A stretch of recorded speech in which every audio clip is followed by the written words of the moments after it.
Okay. Oh, Matt, you did start the recording. You're so quick, I didn't even notice. Um, so, hello again, everyone. I'm Kate Kite, the Continuing Education Coordinator for Illinois Heartland Library System. And we have an abbreviated Members Matter update today since our continuing education program took a wonderful, engaging 90 minutes. That was a lot in there. And so, first up to give us we're also not playing any games today, so this should be a quick one. Um, First up, I'm going to turn it over to Leslie Bednar. Good morning, everybody. I hope you enjoyed Becky's presentations. She's always informative and a lot of fun to listen to and engage with. So I hope that you got a lot out of that session. So at the library system, we are looking at the end of our first half of the fiscal year. It's hard to believe that it was just July and very warm outside, and now it is dreary and wet and bleh. But, you know, as we slide into winter, that's what happens, right? The biggest news for us at this point is, and if you haven't heard, is that our very revered and longtime colleague, Ellen Poppet, is retiring at the end of this month. So technically her last day is November 29th, but that's a Saturday right after Thanksgiving. So I'm sure she's counting the days to till when she doesn't have to get up and get dressed for work every day. So we're all going to miss her.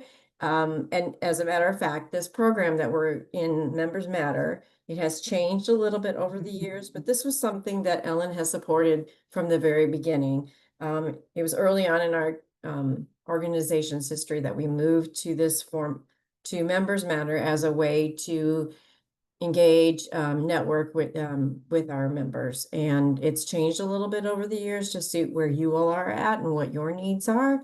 But Ellen's been there the entire time. And on behalf of our colleagues and at the organization and the board, we really appreciate all that she's done with our members and on behalf of our members. So with Ellen departing, that does mean that there will be some slight changes in the way in our staff org chart, if you will.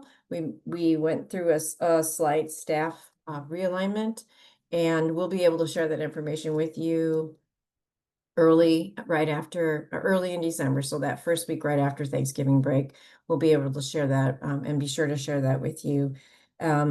And then the third thing is that in January, because we will be halfway through the fiscal year by then, we'll be engaging in a three-part process. The first part is looking at what we've achieved July to December, right? What we thought we were going to achieve, how did it meet our expectations? Has it morphed into something else? Then the second piece is, what do we plan to achieve for the rest of the fiscal year? This is when we take that pause in winter. And then the third piece is planning for fiscal year 2027, which will begin in July of 2026. So a lot of reflection right now at this time of year, and I think it's a really good time to do that. And we'll be happy to share all of that with you in the new calendar year. So that's all I have for today. Thank you, Kate. Thank you, Leslie. And with the next up would be our human resources update, which we don't have one this month. So I'm going to turn it over to our share update. I know lots of exciting things have been happening. John, let us know what's going on. Yes, hello. The first thing I do want to bring up, and we're very excited for, is that in next month in December, we will be doing an upgrade to Polaris version 7.8. We will be putting out some more information exactly what that means and what snazzy new features you will be getting in the near future. But as always, we're very excited, and it often includes a lot of our updates. You get a lot of quality of life upgrades, and so we're excited to hopefully make just a little bit of things easier for our members by increasing some of the functionality on Polaris and Leap. In other news, we are still developing and reviewing our damaged items procedure for items that go through interlibrary loan within the share consortium.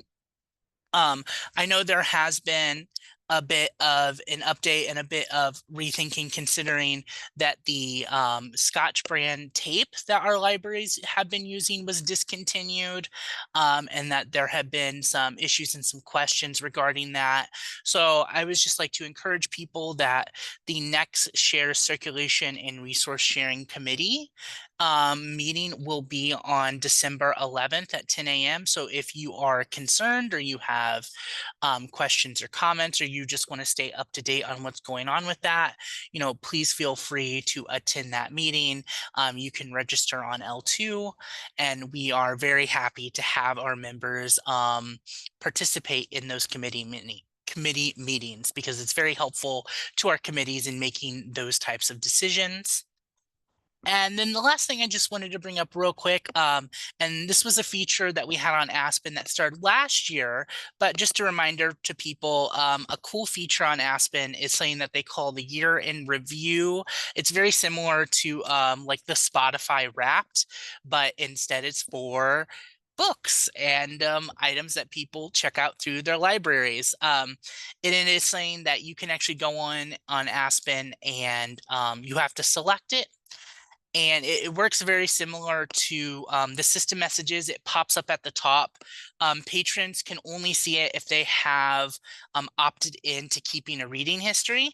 And we will send out some more information in the next newsletter for our libraries, just figuring out how to get that set up and what it looks like on both your end and the patron's end. But we think it's a cool feature that hopefully will just increase a little bit of engagement with patrons. And that is all I have for this update. Thank you, John. And Carol Hogan Downey from our Communications and Advocacy Department has some exciting news to share with us. Hello, everyone. Let me screen share if I can. We will find out. Yes, okay. I know I always am a little bit bumbling with this, and forgive me. All right, so just want to begin here. Of course, it's about our store. If you haven't seen it in the newsletter, the new design, we're pretty excited about this one. It is with the band, kind of a play on a design that I've seen elsewhere where it's got various band books on the front, but this one uses the 1970s Art Nouveau revival style with the stylized book, and on the back is a curated list of band books, basically just books whose titles and list of authors were short enough to go on here, but also some good notable ones. And various items are available in that. We have the sale going on, save 25% on orders of $70 or more. If you're like me, you can just get with some friends or colleagues who also want to get items, and then you can get 20% off that way. And that's it, actually. That's all I have to share. So thank you. Thank you, Carol. That's a really cool design. And we also have exciting news from delivery. Colleen, I'll turn it over. Hello.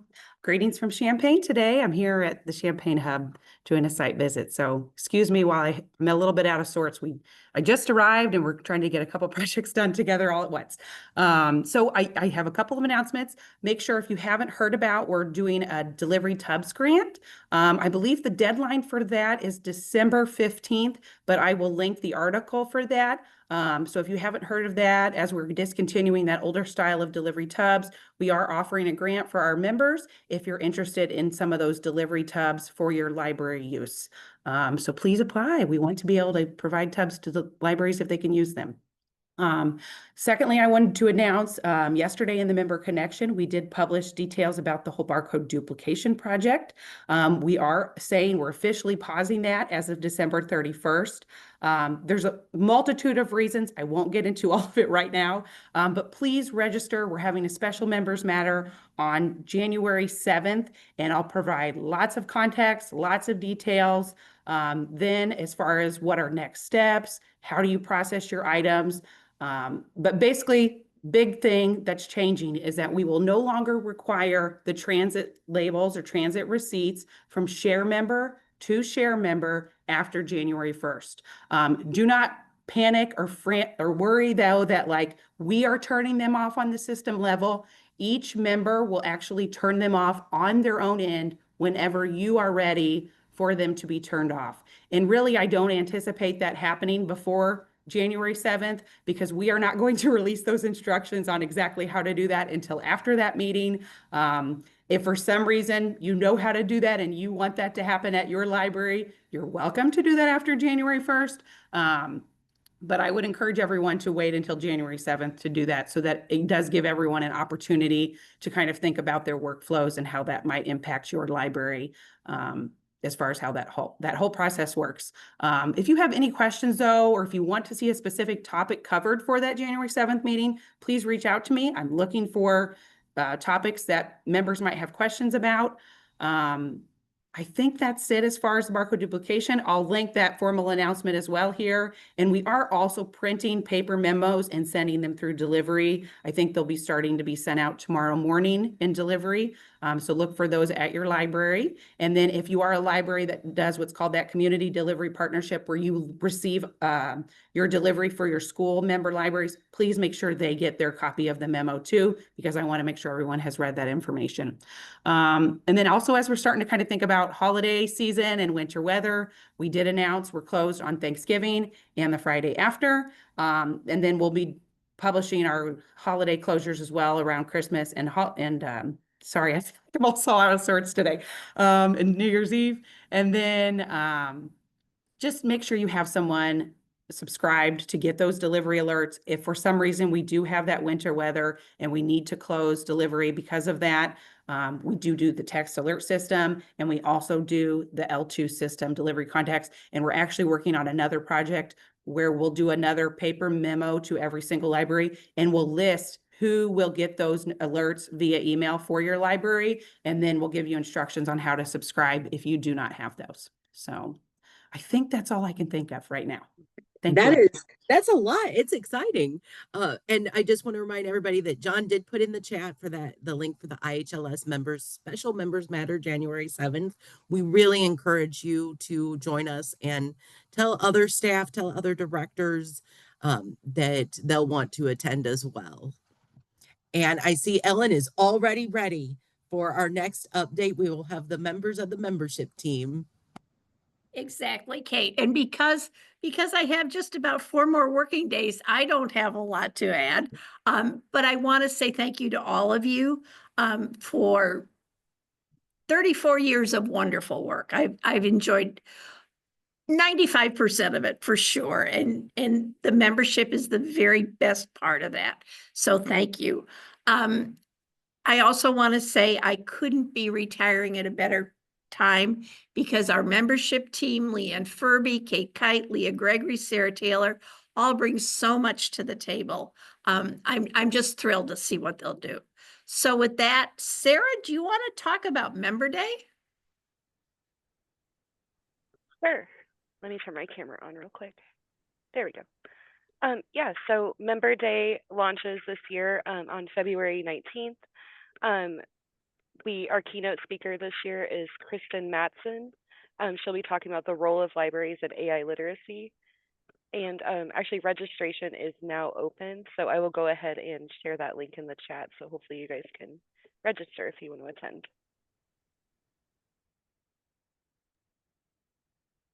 Thanks, Sarah. Anything else? Not on my end. Okay. How about Leah? Kate disabled me, so I can't turn my camera on.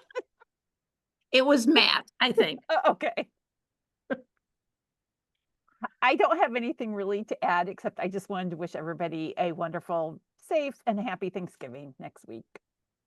Although I did see some exciting news come across the aisle listserv right now about the Can't Shelve This podcast, about a special guest that you're getting questions.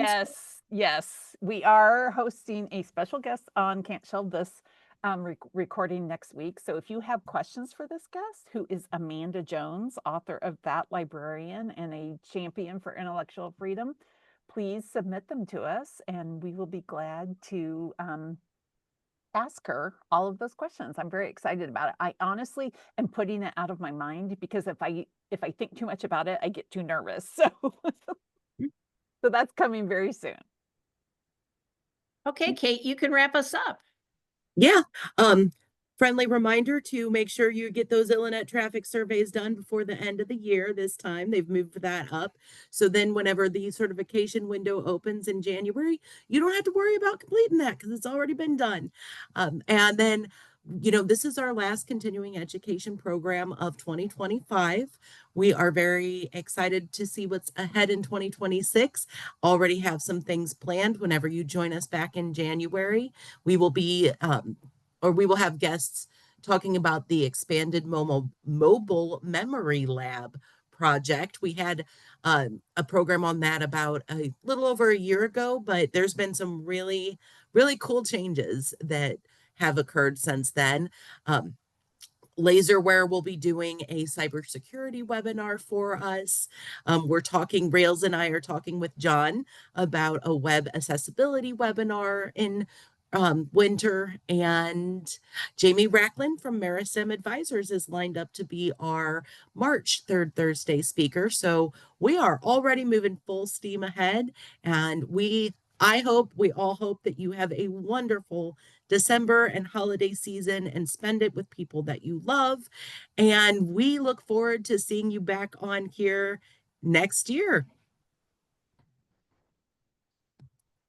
Everybody enjoy the rest of your day. Thanks, Kate.